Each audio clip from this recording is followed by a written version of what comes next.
વિદ્યાર્થી મિત્રો, સ્વાધ્યાય 11 વર્તુળ સંબંધિત ક્ષેત્રફળ સ્વાધ્યાય 11.1 ની અંદર દાખલા નંબર 6 સુધી મિત્રો આપણે જોયું. આજે જોશું આપણે દાખલા નંબર 7 મિત્રો.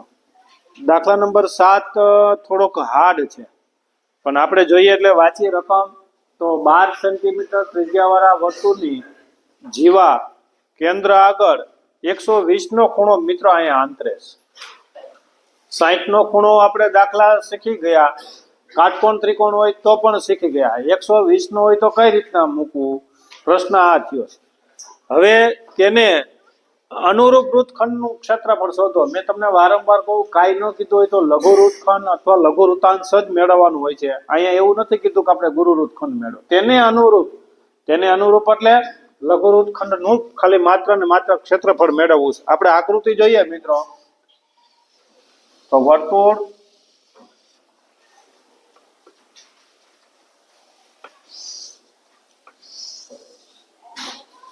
આ આપણે મેળવવાનું છે લઘુવૃત્ત ખંડ. તો નામ આપો તો OAB. હવે મિત્રો આપણે અહીંયા જોશું કે લઘુવૃત્ત ખંડ મેળવવો હોય તો મારે શું કરવું પડશે? તો કે સર લઘુવૃત્તાંશનું ક્ષેત્રફળ મેળવી લ્યો. પહેલા આખું લઘુવૃત્તાંશ એટલે આ બધું, આ ભાગ બધો આવી ગયો અહીંથી સળંગે સળંગ. આ લઘુવૃત્તાંશનું મળશે તમને, પણ એમાંથી તમારે ત્રિકોણનું બાદ કરવું પડશે. પણ અહીંયા ત્રિકોણનો જ મેન પ્રશ્ન ત્રિકોણનો છે, કારણ કે 120 નો ખૂણો આંતરે છે. તો અહીંયા આપણે 120 નો ખૂણો આંતરતા હોય યાદ રાખજો, તો એને લંબ દોરો. રેખાખંડ AB ના બે ભાગ કરો, લંબ દોરો. તો આ 60 નો થઈ જાય મિત્રો, અને આ પણ એક 60 નો થઈ જાય. જા 2 60 થાય. હવે અહીંથી આપણે અહીં નામ આપી દો એમ. તો તમે લખી શકો કે રેખાખંડ AB નું મધ્ય બિંદુ એમ છે. રેખાખંડ AB નું લખવું પડશે થોડું. રેખાખંડ AB નું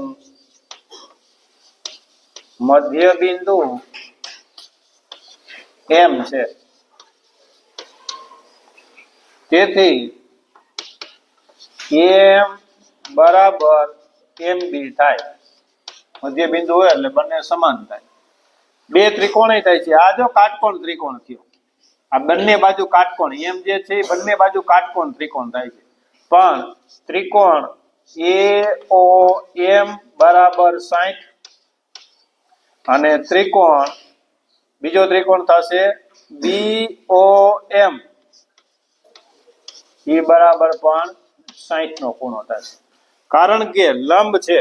શું લંબ? તો કે રેખાખંડ AB લંબ, રેખાખંડ AB લંબ રેખાખંડ OM. રેખાખંડ AB લંબ રેખાખંડ OM એટલે કે AB ના બે ભાગ કરે છે.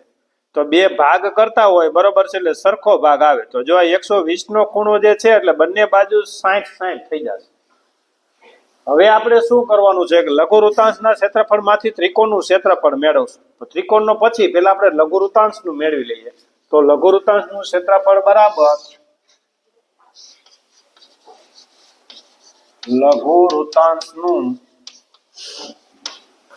ક્ષેત્રફળ બરાબર પાઈ r વર્ગ થીટા છેદમાં 360 અથવા થીટા પાઈ r વર્ગ છેદમાં 360 એમ પણ લખી શકો. પણ આપણે એવું સૂત્ર બેસાડ્યું છે કે પાઈ r વર્ગ થીટા છેદમાં 360. પાઈની કિંમત મિત્રો 3.14 લેવાની. r ત્રિજ્યા ક્યાં છે મિત્રો? જોજી, ત્રિજ્યા r 12 સેન્ટીમીટર. r બરાબર 12 સેન્ટીમીટર એટલે કે આ 12 છે અને આ બાજુ પણ 12. તો 12 ગુણ્યા 12 થીટા એટલે 120 અને છેદની અંદર 360. એક મીંડું કટ અને 100 મૂકી દો છેદમાં એટલે પોઈન્ટ નીકળી જશે. 12 તેરી 36, 12 તેરી 36, 4 તેરી 12. છેદ ઉડાવતા આવડવું જોઈએ. હવે 100 એમનેમ રાખો.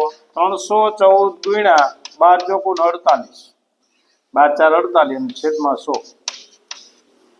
હવે રફ કામ કરી લ્યો. 314 ગુણ્યા 48 ચોકે ચોકે 16, 1 4 1 4 ને 5 અને 4 તેરી ને 12, 4 તેરી 12, 8 ચોક 32 ના 2 વધી પડે 3, 8 1 8 ને 3 11 વધી પડે 1, 8 તેરી 24 ને 25, આ 2 6 ને 1 8, 5 ને 5 10, 1 2 2 4 ને 5 ને 1, એટલે કે 15,072, 15,072 અને છેદની અંદર 100,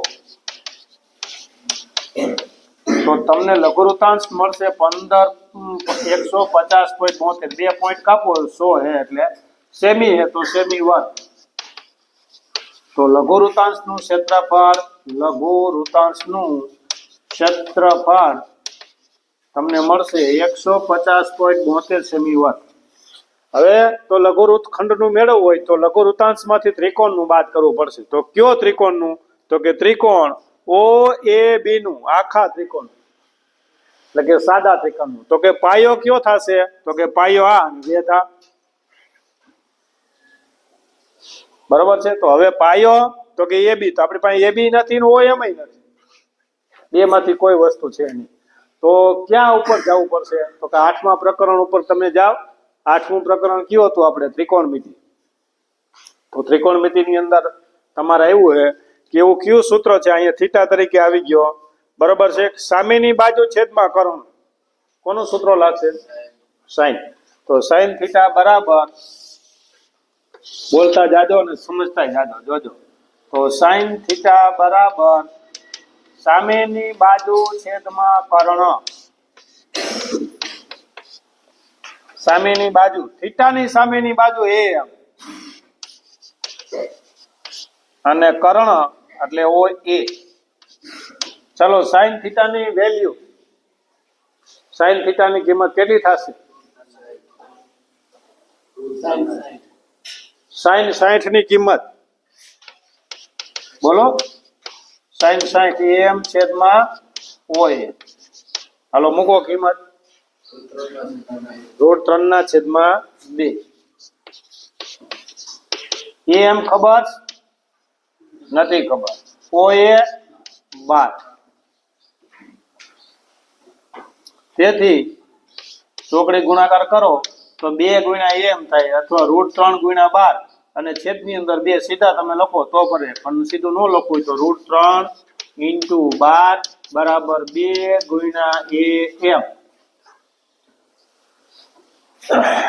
દાખલો થોડોક મોટો થશે મિત્રો, આ ગુણાકારમાં છે ને ભાગાકારમાં મોકલો, √3 × 12 અને છેદની અંદર 2 બરાબર AM, 12 6 ઉડી ગયું, 2 6 12, તો AM બરાબર 6√3 મળ્યું। હવે AM મળી ગયો 6√3, તો √3 ની જગ્યાએ 1.73 લેવાના છે, એ આપને કીધું છે આમાં કે √3 ની જગ્યાએ 1.73 લ્યો, તો ચાલો મૂકી દો,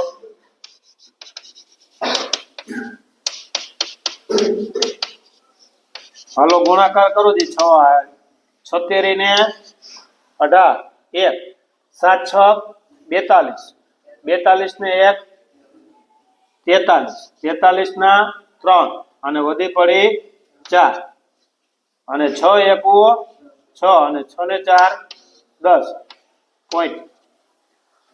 હવે આ આવ્યું તમને માત્ર ને માત્ર AM આવ્યું, પણ અહીંયા મિત્રો જો AM ને AMB એ બે કેવું છે, સમાન છે, તો આપણે AB આખું મળી, તો ચાલો AB બરાબર અહીંયા લખી જ નાખજો કે AM બરાબર BM બરાબર 10.38, એટલે કે બેયનું બે છે એ 10.38 છે, તો આપણે જોઈએ છે AB, તો AB બરાબર AM વત્તા BM, હે ને સરવાળો AM વત્તા BM એટલે કે AB, તો 10.38 અને પ્લસ 10.38 એટલે કેટલા થશે, 20.76, 38 દો 76, તો 20.76 સેમી હોય તો સેમી અને મીટર હોય તો મીટર, તો સેમી। ચાલો મળી ગયો। હવે શું મળશે, હવે કયું સૂત્ર મૂકશું આપણે, હવે આપણે મિત્રો મેળવશું cos થીટા, cos થીટા બરાબર પાસેની બાજુ છેદમાં કર્ણ, પાસેની બાજુ છેદમાં કર્ણ, તો થીટાની જગ્યાએ 60 લેશું, પાસેની બાજુ એટલે કે થીટાની પાસેની બાજુ હોય એમ અને કર્ણ એટલે હોય. cos 60 ની વેલ્યુ 1/2 બરાબર હોય એમ તો ખ્યાલ જ નથી. હોય આપને ખબર છે 12. કરો ચોકડી ગુણાકાર તો 12 ગુણ્યા 1 બરાબર 2 ગુણ્યા OM. તેથી 12/2 બરાબર OM, કારણ કે ગુણાકારમાં છે ભાગાકારમાં જાય. તેથી OM મિત્રો આપને મળશે 6 સેન્ટીમીટર. બસ હવે OM મળી ગઈ. હવે ત્રિકોણનું ક્ષેત્રફળ. તો ક્યાં ત્રિકોણનું? તો કે ત્રિકોણ OAB નું ક્ષેત્રફળ બરાબર 1/2 પાયો ગુણ્યા વેધ. પાયો એટલે AB, પાયો એટલે AB અને OM એટલે વેધ. તો 1/2 પાયો એટલે AB અને વેધ એટલે OM. 1/2 AB ની કિંમત શું મળી હતી? 20.76 અને OM એટલે 6. અહીં 32 6 એટલે 36 18 ના 8 વધી પડે 1, 7 21, 22 ના 2 વધી પડે 2, 22 ના 22, 3 2 6, 62.28 સેમી વર્ગ. આ ત્રિકોણ OAB નું ક્ષેત્રફળ થયું. બસ હવે વૃત્તખંડ એટલે કે લઘુ વૃત્તખંડનું ક્ષેત્રફળ બરાબર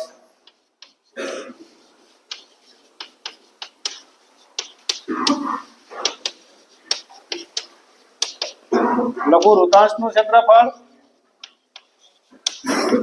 માઇનસ ત્રિકોણ OAB નું ક્ષેત્રફળ. લઘુ વૃતાંશનું ક્ષેત્રફળ કેટલું આવ્યું તો આપણે 150.72 અને ત્રિકોણ OAB નું 62.28. બસ બાદ કરો 150.72 અને છેદમાં 62.68. 28. અહીંયા 6, અહીંયા 10, અહીંયા 4, અહીંયા 4, અહીંયા 10 એટલે અહીંયા 8, અહીંયા 14 6, 88.44. તો લઘુ વૃત્તખંડનું ક્ષેત્રફળ 88.44 સેમી વર્ગ થશે.